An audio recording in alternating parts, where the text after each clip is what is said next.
sirs, my respected seniors in the audience and dear friends. We'll be talking about autoimmune diseases and diabetes. Diabetes is known since millennia.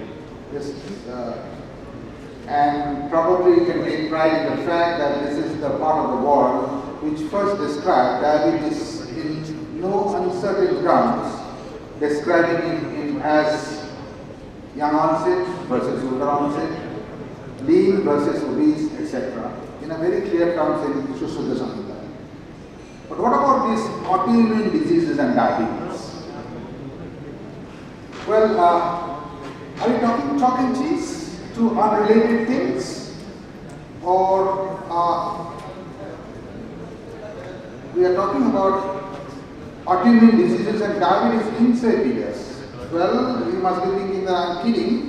Actually, I'm not, because if you go into the literature, you'll find that there are various mentions of an autoimmune disease causing diabetes insipidus, which is, I'm sure, is not very common. But of course, we are not talking about that one. We are talking about autoimmune diseases and diabetes mellitus.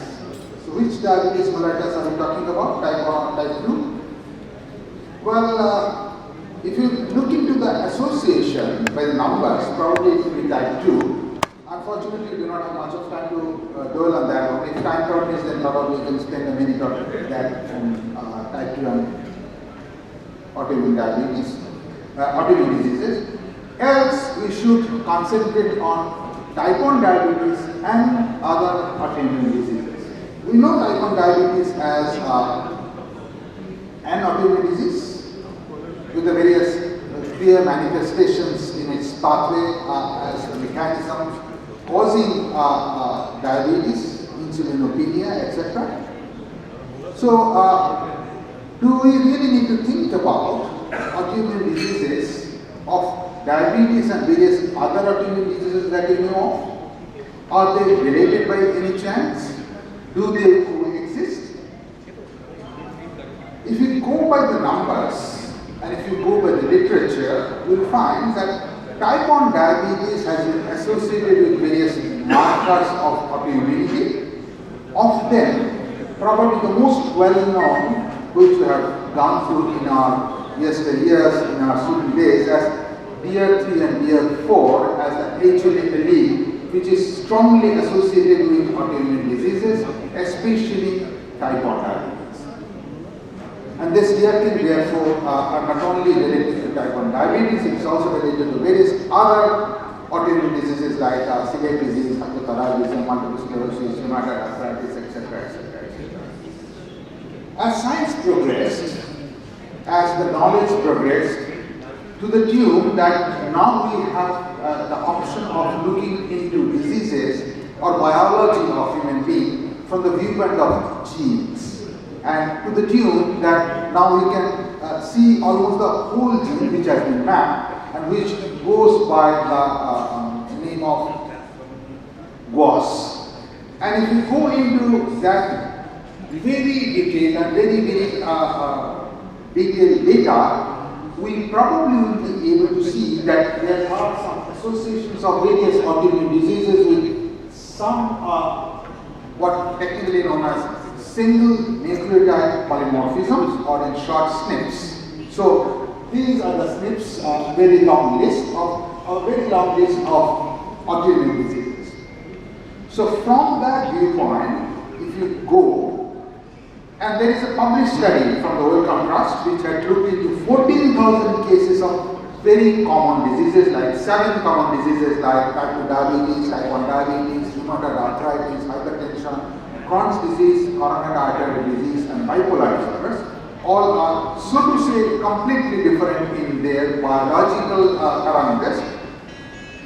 But if you look into that one, these 7 common diseases looked from the viewpoint of the genome-wide association scans, we will see that with type 1 diabetes, you have got an association of rheumatoid arthritis. This is what is technically known as Manhattan plot of GWAS. This GWAS study with this Manhattan plot, you can easily see from this just simple viewpoint that there would be association between type 1 diabetes, rheumatoid arthritis, Crohn's disease, but there is hardly any correlation of coronary artery disease or type 1 diabetes, whereas type 2 diabetes is sort of related to coronary artery. This simple plotting of this one would tell you that there is more to it than it meets the eye of autoimmune diseases.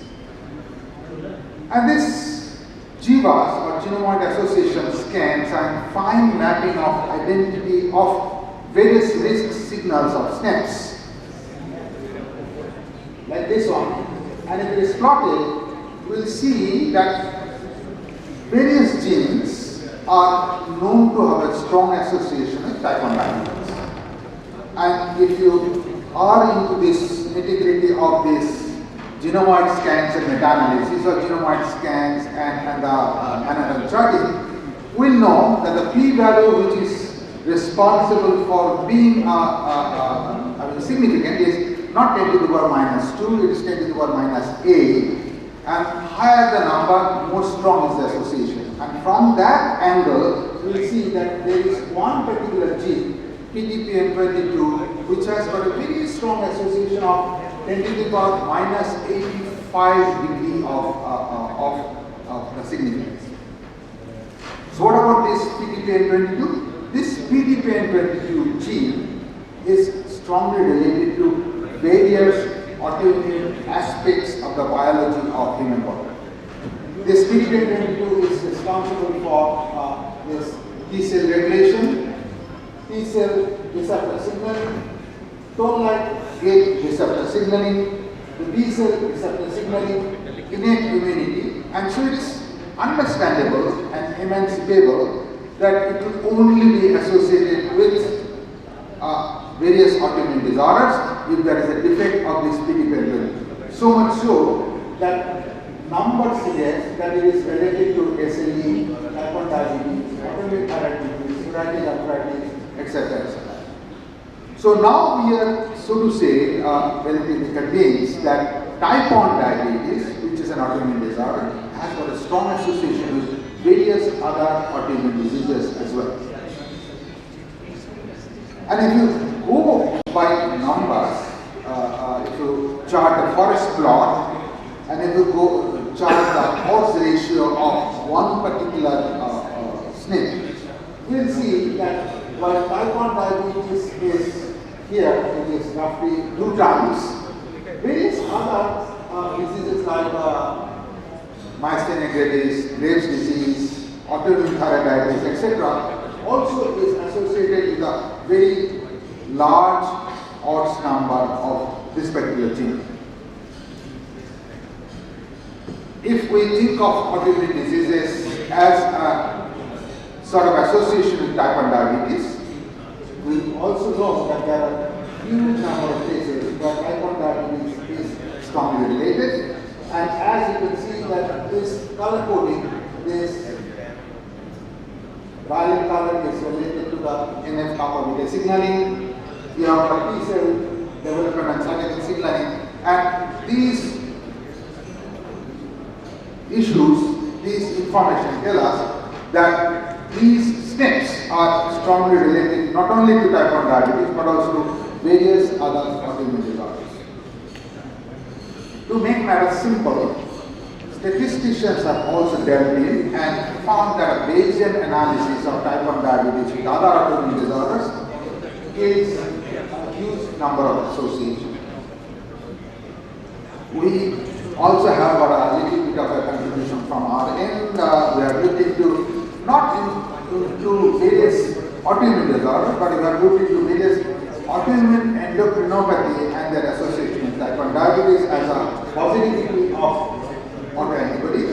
And there we have found that type 1 diabetes shares a strong association with anti-TP antibody, anti-thyroglobulin antibody, anti-tissue transglutaminase A antibody, something which is related to celiac disease. Anti-ovarian antibody is not seen in our small sample, but you would find a bit of an association with anti-21 alpha hydroxylase antibody associated with Addison. So in our small sample, we can also find out that there is an association of type 1 diabetes with other autoimmune endocrinopathy as well. Now the countries which see a huge number of type 1 diabetes, not like ours where we see a large onslaught of type 2 diabetes in our population. Finland is the country which probably has got the highest number of type 1 diabetes so far as number is concerned, percentage is concerned, prevalence is concerned. And there, they have found that every fifth individual, nearly 20% of people with type 1 diabetes also have something else as well. What something else? It can be not many diseases like celiac disease or hyperthyroidism or Graves' disease or atrophic gastritis, Addison's disease, etc. And if we look into this chart, and of course we won't dwell on it, there's something that I will just draw the attention. Compared to no autoimmune disease to any autoimmune disease, we will see that there is a preponderance. So, type 1 diabetes who is a girl has got a high chance of having other autoimmune disorders also. And this type 1 diabetes plus something else also tell you, I mean, of course you won't be able to go into the detail of this chart, but simple analysis will tell you that isolated type 1 diabetes versus type 1 diabetes plus will tell you, these numbers will tell you that isolated type 1 diabetes average age is low compared to someone who has got type 1 diabetes plus something. What does that mean? That really means that these 2 or 3 other diseases develop later on. So the average age of presentation of type 1 diabetes plus something else is more than the type 1 diabetes alone. So this simple chart, this simple table tells you that someone develops type 1 diabetes earlier compared to other autoimmune disorders which are associated. This also tells you a story about, they say, Addison's disease, Hashimoto's thyroiditis or Graves' disease. These numbers tell you that when type 1 diabetes is associated with Graves' disease, it is only a strong association so far as Graves' disease and type 1 diabetes and nothing else. Whereas in the condition of type 1 diabetes with Addison's disease, this is nearly 50%. So they have got something else also to fall upon as other autoimmune diseases. What I want to mean is that somebody who has got a type 1 diabetes and Addison's disease will also likely have another autoimmune diseases compared to someone who has got a type 1 diabetes and Graves' disease.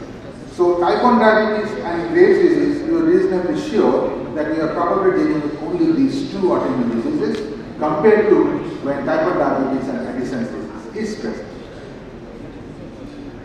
How does that change the scenario? How does this knowledge of association of type 1 diabetes with other autoimmune diseases help us in treating our patients?